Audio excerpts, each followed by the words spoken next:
Welcome back to Your World Today. I'm Jim Clancy. And I'm Zane Vergie. Over the past hour or so, of the past hours actually, we've been watching moments of intense confrontation in the modern history of Israel. You're looking at a map now that shows you some of the settlements in Gaza that are being evacuated. Neve Dekalim there in the very center, one of the places where we have been watching. We're also watching the Kfar Darom, much closer to Gaza City, the main concentration of Palestinians. But this one of the largest, oldest settlements in Gaza, the synagogue in Kfar Darom there. Now at the heart of the battle, police clearly having the upper hand, Zane. It was always going to be hard to evacuate. It was always going to be the case, said the Israeli military, but Kfar Darom has proved the fiercest resistance so far. Israeli security forces have been preparing for this moment. John Vors is there, and he has been covering events there throughout the day. He joins us now. John? Hello, Zane. It appears that now the Israeli police have got the upper hand in this struggle against the protesters who are on the roof of the synagogue here at Kfar Darom, but there have been some fairly ugly scenes, notably what appeared to be acid thrown at police, men and women, as they work their way to that rooftop to clear up exactly what has been happening here. I'm joined by Major General David Zuev with the Israeli police. So first question, what was thrown at the policemen? Why were they in so much agony? What was it? Well, they threw everything they had, from water till everything they grabbed on the roof, and they prepared before that. It looks dramatic, but we are prepared for that. The police officers with the soldiers came very well protected, and we have slight injuries. I wasn't informed that there are more than that. Hopefully, it will take a few hours, but hopefully we'll finish with that today. But was it acid that was thrown at the police? Excuse me? Was it acid? Yeah. Well, we think it's a mixed water with acid, with paint and all kind of stuff. Okay, and confirm for us, why was there blue dye in the water cannon which was sprayed out earlier today? There was a mixture of water and blue dye and turpentine. It's part of the water we use in those cannon tracks in order to paint those protesters. And then we can have evidence, and later, if it's necessary, we'll put them to trial. What happens to these protesters now, the ones who have been taken away? Where are they going, and what will be their fate? The first mission is to evacuate all the area. So first of all, we're going to evacuate them, and then we're going to see what's the evidence. Mainly, we don't go dramatically or charges on all of them. But those who were very violent against the police officers and the soldiers, we're probably going to put them on trial. Okay, we saw the policemen and women going through the razor wire, going up on ladders, but they've also faced a fair amount of abuse too. We've seen soldiers today being called Nazis, things like that. How does an Israeli Jewish police officer deal with being called a Nazi and deal with this kind of thing? Of course, we are very sorry on all these scenes. It's very emotional. We think it's part of the things we thought we're going to face. We trained our soldiers and police officers for that. I think you can see that they are very much prepared for that. They are not getting emotional. We know that it's not personal. It's a very important decision which the government took. We're a democracy country. We have to execute those decisions of the government, and I think it's very respectable the way we're doing it. Although you can see very emotional scenes here. Just tell us, how well prepared were the protesters for the arrival of the police today? Mainly what you see here, they are not settlers. They are not living here. The settlers, most of them, more than 70% were evacuated even last night. So you can see a lot of professional protesters which came from all over during the last month or before that.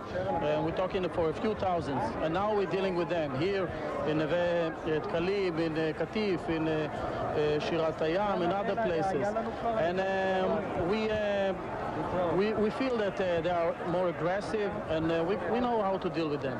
What message does this now send to the protesters who are still left in the Gaza Strip? I think the main message is that we are very determined to do our mission. It's no use to keep going with this scenes. I think we respect very much the fact that they feel they have to protest and to express their sorry. I think we are all of us very emotional with what's happening here, but it's something we're going to do, and we're going to be very determined. Okay, David Zor, Major General with the Israeli Police, thank you very much. Let's go back and keep an eye on those pictures, Jim, about what's happening here. We can see that the protesters are still being brought out one at a time. They're bringing them down in the cargo container. We heard from Major General David Zor with the Israeli Police, basically saying that some of the policemen have been wounded. They are light wounds, nothing too serious at this stage. And we've also seen a number of protesters who have been hurt as well in what has been by far the most violent confrontation in this evacuation of the Gaza Strip, Jim. John, looking at darkness has fallen. I know they wanted to get this operation out of the way. Like you say, they do have the upper hand right now. Obviously, they're going to be staying there until they do complete it, and they've got the lights to do that. Yeah, that's right, Jim. The operational plan when this disengagement first began was always never to carry out an operation at night unless it was in progress. This obviously is in progress, and the police will be here until it is complete, until every last protester inside this synagogue and on the roof of the synagogue has been taken away on a bus and then sent away to a holding cell somewhere inside Israel. Jim? Now, is there any possibility, I know that they're going through various settlements one by one. Are there any fears that the settlers or their supporters will try to return here after the military is gone? Well, one of the concerns has always been that after the Israeli army and police empty out a settlement, that these kind of protesters will return and cause all sorts of trouble for the police to try and get them out again. So the plan has always been to secure the settlements with a security force. Example, Dugit and Nissanit in the north, which were emptied out fairly quickly and fairly easily. There is a security force there, a combination of police and soldiers who are guarding against that possibility of the settlers and, more importantly, of the protesters returning. So they are securing the empty settlements, and it seems with these protesters being arrested, they will not have an opportunity to return to Gaza, certainly not anytime soon, and certainly not once it's handed over to the Palestinians. So they will secure the settlements. That was always been part of the plan. There is a concern that as some of these settlements were evacuated, they may turn up in the other areas of the Gaza Strip. The police have planned for that. They believe they've taken care of that possibility, Jim. A dramatic day. John Voss, we thank you for your coverage, helping us to understand what's going on with this story. It is not over yet, but in Kfar Darom, clearly the police have the upper hand. Before we leave you, let's recap some of the developments now. Dramatic and intense moments in Gaza as Israeli troops encountered stiff resistance on day 2 of the forced evacuation of Jewish settlers, but the troops appear to have gained the upper hand now. Troops using ladders, cranes and water cannon to end a standoff on the roof of a synagogue in Kfar Darom. Most of the protesters on the roof, not settlers, have in fact come in from the West Bank, and some of them from Jerusalem. In some cases also, the water cannon shot what evidently was an acidic agent.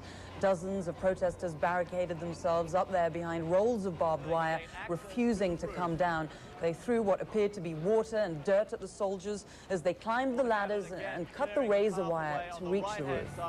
Now, troops have also been pulling out protesters one by one from the main synagogue in the Neve Deklim settlement. Hundreds of people there locked arms inside, forming human chains and chanting, "Jews don't expel Jews." Despite the dramatic scenes, officials say the withdrawal of all Gaza settlements is actually going ahead of schedule at this hour, and they hope to finish up those evacuations by sometime early next week. This has been a special edition of Your World Today. We thank our viewers around the world for joining us. I'm Jim Clancy. And I'm Zane Vergy. This is CNN.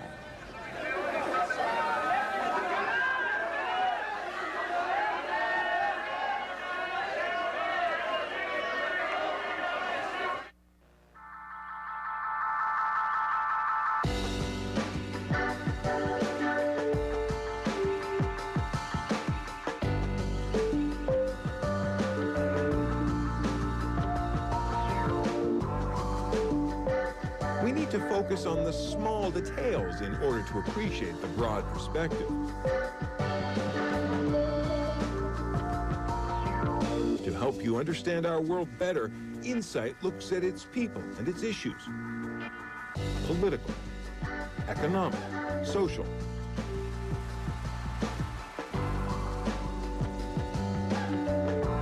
The details and the big picture they make up.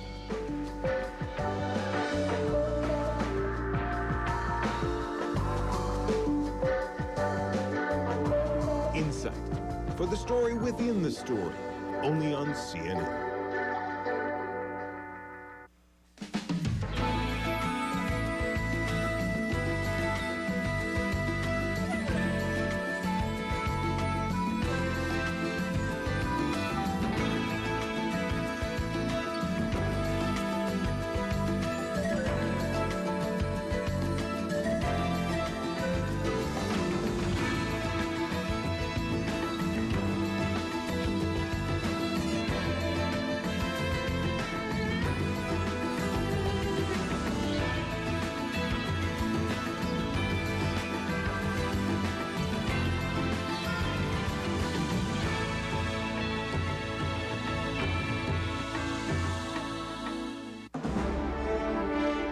This is CNN.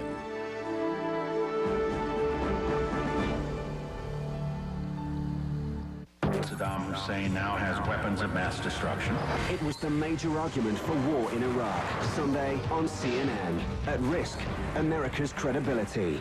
We have first-hand description. Insiders open up about intelligence mistakes. This is all we got, and we're making these firm judgments. News stories from behind closed doors. Wish I had not been involved in it. CNN presents Dead Wrong, Inside an Intelligence Meltdown. Sunday on CNN.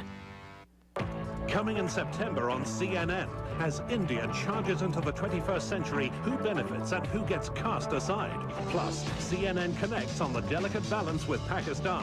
A week-long special event, Eye on India.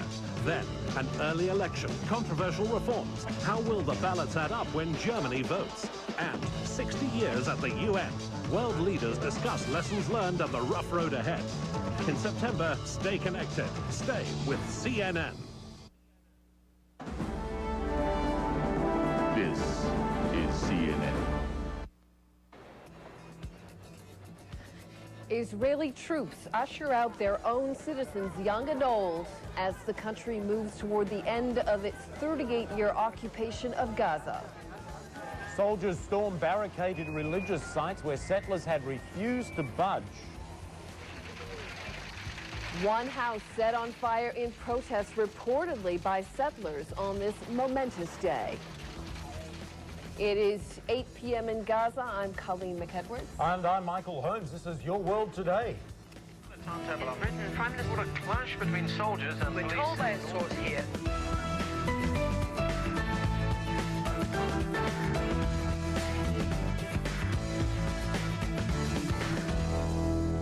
Well, some dramatic scenes of resistance on the second day of Israel's forced evacuation of Jewish settlers in Gaza. That's right. We begin with details of the most violent confrontation yet between protesters and troops enforcing the withdrawal. That's right. Soldiers and police have now gained the upper hand in a long standoff that took place on the roof of a synagogue in the settlement of Kfar Darom. Dozens of protesters had barricaded themselves right up there behind rolls of barbed wire, and they refused to come down. The troops took a multi-pronged approach to reaching the roof. They brought cranes to host cargo containers, as you see right here, filled with riot police, while troops on the ground used ladders, essentially scaling the wall, water cannon also spraying the protesters. water that was mixed with blue dye and turpentine. The protesters in turn pelted the police with dirt, paint bombs, water bottles, whatever they could find. And authorities say some demonstrators apparently also threw some sort of acid on police. Some police were coming out of the